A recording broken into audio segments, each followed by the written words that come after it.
Hi class, welcome to your first at-home presentation. To save us some time in class, you're going to have a little lecture for homework. So there'll be a couple parts to this. I'm first going to talk about the history of the cell, and then we'll talk about a couple different types of microscopes. Pay attention as we go because you'll have a short quiz after this. Okay, so cell history. Let's start with what a cell is. We already know that we've talked about the fact that the cell is the smallest unit of life, so it's the smallest thing that does all of the characteristics of life. We also know that living things can be made of one or more cells, so that means either unicellular or multicellular. So pause for a second and think about what those 6 characteristics of life are that we talked about at the beginning of the year.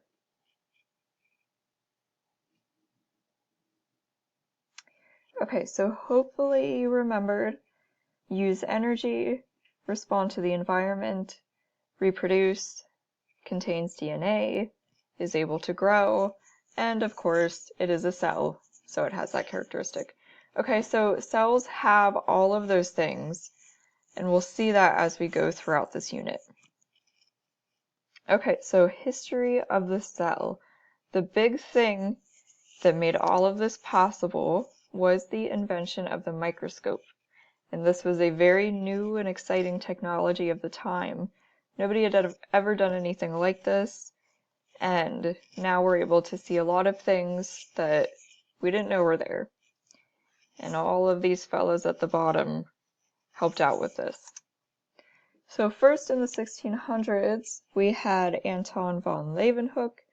He was the first to describe living cells through a simple microscope that he invented, which you see right here in this picture.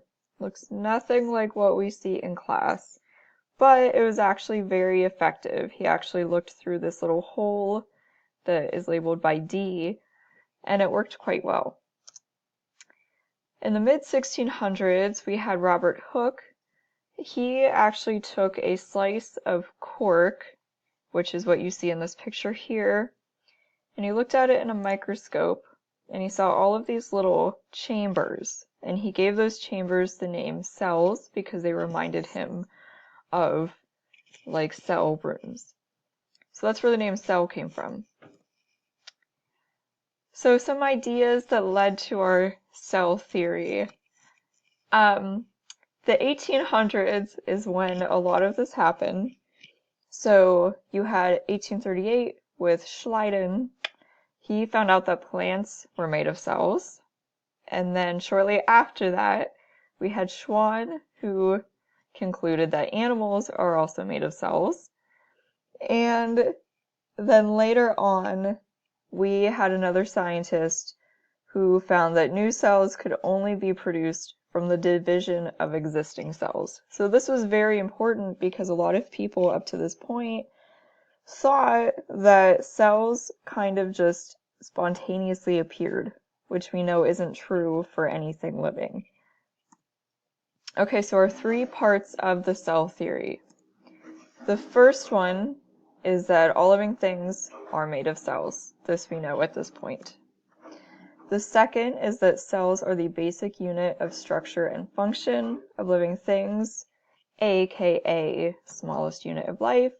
And then, of course, new cells are produced from existing cells, which just refers to cell division. Okay, so that was cell history. Now let's quickly talk about microscopes. Okay, so one we'll see in class is called the compound light microscope. This uses visible light and a magnifying lens. So the light we shoot up from this part down here, and we have some different strength lenses we can look at. So for example, this might be something we see, this picture to the left. This is a smear of red blood cells. So this is how this would look under a light microscope that we use. There are also scanning electron microscopes. These are very powerful. They produce images by scanning objects with a beam of electrons, and the whole contraption you can see here, very elaborate. It has a computer with it. And here are those red blood cells again, but you can see that they're in much more detail. So these are very fancy, and unfortunately we can't get our hands on these. Okay, so that's everything for lecture. Next, you need to go back to Google Classroom. I want you to watch this video that's posted, The Wacky History of Cell Theory, that talks about a couple things that we just discussed. And you also need to take this quiz. A link is in this whole post. It's just a little Google form. Alright guys, thanks for watching.